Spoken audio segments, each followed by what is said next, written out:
Pardi police पर फिर आरोप, आरोपी नहीं पकड़े जाने पर शिकायतकर्ता का गंभीर आरोप।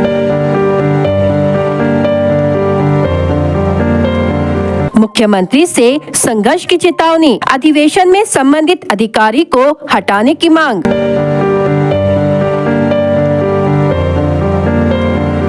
झूठा अपहरण मामला दर्ज करने को लेकर सत्र न्यायालय से फटकार मिलने के बावजूद पुलिस की कार्रवाई में ढिलाई का मामला गर्म होता दिखाई दे रहा है। शिकायतकर्ता ने आरोप लगाया है कि अदालत के निर्देश और घटना के खुलासे के बाद भी संबंधित पुलिस अधिकारी ने उचित जांच नहीं की और न ही आरोपियों की गिरफ्तारी की। शिकायतकर्ता का कहना है कि पुलिस जानबूझकर कार्रवाई टाल रही है। संबंधित अधिकारी द्वारा जाँच में लापरवाही बरती जा रही है। अदालत की टिप्पणी के बावजूद कोई ठोस कार्रवाई नहीं हुई। शिकायतकर्ता ने स्पष्ट कहा है कि यदि आरोपियों पर कार्रवाई नहीं की गई तो हम सभी लोग मुख्यमंत्री से तकरार करेंगे और अधिवेशन में इस अधिकारी को हटाने की मांग करेंगे। फिरियादी ने ये भी कहा कि यदि न्याय नहीं मिला तो जन आंदोलन किया जाएगा।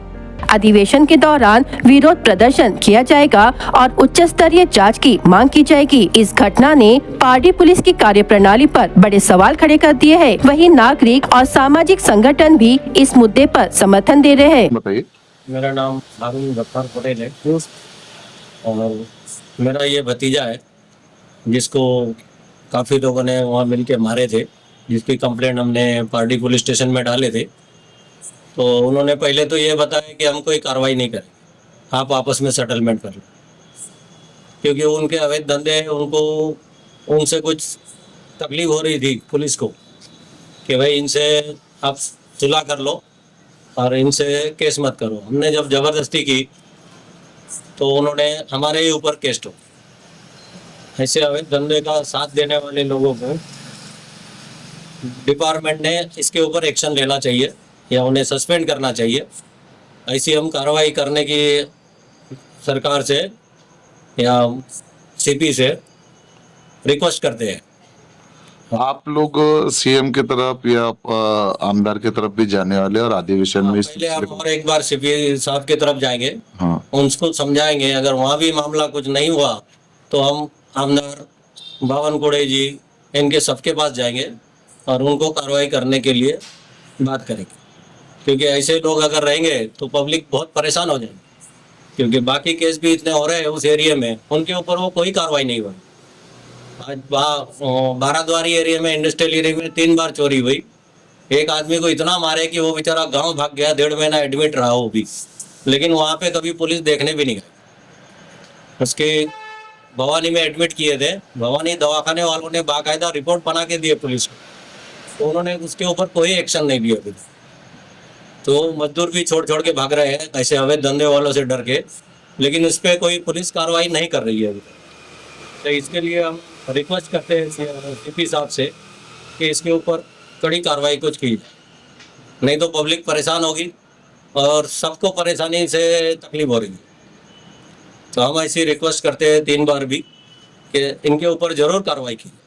नाम बताओ आपका क्या? तौफीक यूसुफ पटेल। क्या हुई थी घटना, कौन से तारीख की घटना हुई थी? 18/9 की घटना है। मैं अपने गोदाम की तरफ जा रहा था, रात के 1-1:15 बजे के करीब। तो वहाँ कुछ परिचित लोग मिल गए मेरे को, तो मैं रुक गया वहाँ पे। तो वहाँ जैसे अवैध काम चालू था, मेरे को मालूम नहीं कि अवैध काम चालू है। कौन सा अवैध काम चालू था? सरिया उतारने का। अच्छा, किसका काम चालू था? आरिफ शेख, सलाम भाई, पिंटू अग्रवाल, ऐसे 5-6 पार्टनर है वो। हाँ। ये गोडाउन मालिक हटिया गोडाउन मालिक है, उसका गोडाउन है। क्या हुआ उसके बाद?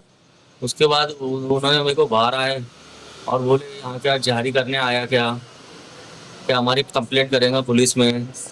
ये बातचीत हुई तो थोड़ी बाची हुई, उन्होंने मारना चालू कर दिए। 5-6 लोगों ने मारने के बाद मेरे को बेहोश छोड़ दिया। फिर 2 घंटे बेहोश रहा मैं। 2 घंटे बाद एक चौकीदार ने कैसे मारे उन्होंने आपको? सरिया, पट्टे, रबड़ के लकड़े, 5-6 लोग थे, ऐसा डंडे सरिया सब उनके हाथ में था। फिर बेसुध होने के बाद क्या किया? बेसुध होने के बाद एक चौकीदार आया, जिसने मेरे को पानी वानी पिलाया, उससे फोन लिया और घर पे फोन लगाया। 4 बज रहे होंगे वो टाइम पे। 2 घंटे के लगभग बेहोश रहा। उसके बाद क्या हुआ? उसके बाद फिर घर वाले आए, मेरे पापा और मेरा भाई घर लेके आए। घर लेके आए, फिर पुलिस स्टेशन गए पार्टी सवेरे 6 बजे। 6 बजे पार्टी थाने जाने के बाद मेरा मेडिकल हुआ। मेडिकल होने के बाद 7 बजे मैं वापस पार्टी थाने में आया। पार्टी थाने गया, आने के बाद मैडम नहीं थे, इसलिए मैडम आने के बाद FIR दर्ज होंगी, आप 12 बजे आइए। फिर हम 12 बजे गए। 12 बजे जाने के बाद मैंने जो आरोपियों के नाम लिखाया, 5-6 आरोपी, तो बोले 5-6 आरोपी नहीं थे, बोले 4 ही थे। बोला नहीं मैडम 5-6 थे। नहीं, बोले तुमको मालूम तो हाँ। अरे मैडम ने ऐसा बोले, केस नहीं ले रहे थे यानी 6 आरोपी के ऊपर। फिर मेरा भाई बोले चलो अपन CP ऑफिस से कंप्लेंट करेंगे। फिर हम CP ऑफिस गए। CP ऑफिस से फिर मिले CP साहब से। फिर वहाँ जाने के बाद CP साहब ने पार्टी थाने में फ़ोन लगाया। पार्टी थाने में फ़ोन लगाने के बाद कुछ बोला उनको कि इसका केस क्यों नहीं ले रहे। फिर पार्टी थाने गए हम 7 बजे। 7 बजे हमारी FIR दर्ज हो गई। दर्ज होने के बाद कार्रवाई हुई, यानी क्या जिन लोगों ने आपको मारे थे उनको अरेस्ट किया गया? 2 लोग अरेस्ट हुए हैं, हाँ, बाकी 5-6 लोग फरारी पे हैं। फरारी पे। जी।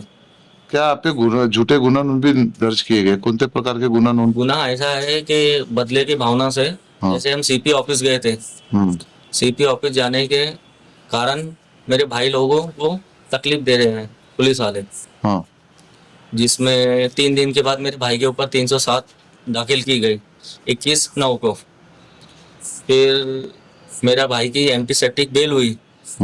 फिर उसके ऊपर अपहरण का केस जानबूझ के दाखिल किया गया। हाँ, अपहरण का केस दाखिल किया गया मेरे भाई, छोटे भाई और मेरे बड़े भाई के ऊपर, जो कि आरोपी जो फरियादी जिसके खिलाफ जो अपहरण करता था। अपहरण करता था, यानी जिसका अपहरण हुआ वो तो भैया घूम रहा है, गांव में है। उसने खुद ने आके बयान दे दिया कि भैया मेरा तो अपहरण ही नहीं हुआ है। हाँ, फिर वही पुलिस वाले अरेस्ट थोड़ा कर रहे हैं, थोड़ा नहीं बहुत, दुकान में आ रहे हैं, घरों पे आ रहे हैं। अभी किस तरह की परेशानी है आपको? प्रताड़ना हो रही है? ताना बोले तो जैसे ये पुलिस वालों के चक्कर में मेरे पिताजी की तबीयत खराब हो गई। जो झूठे आरोप लगा रहे हैं, जो FIR झूठी दर्ज किए गए। क्या हुआ आपके पिताजी को? अटैक आया, अभी ऑपरेशन हुआ उनका। हाँ, ये टेंशन ले लेके मेरे ऊपर जो हमला हुआ था, जैसे झगड़ा हुआ था, उसमें जो आरोपी है, 2 आरोपी अरेस्ट हुए हैं। बाकी के आरोपी जो जिनका गोडाउन है, जिनके कहने पे मुझे मारा गया था, जैसे पिंटू अग्रवाल, सलाम शेख और गोडाउन का मालक भाटिया, माफ कीजिए भाटिया, ये तो सब खुलेआम घूम रहे हैं।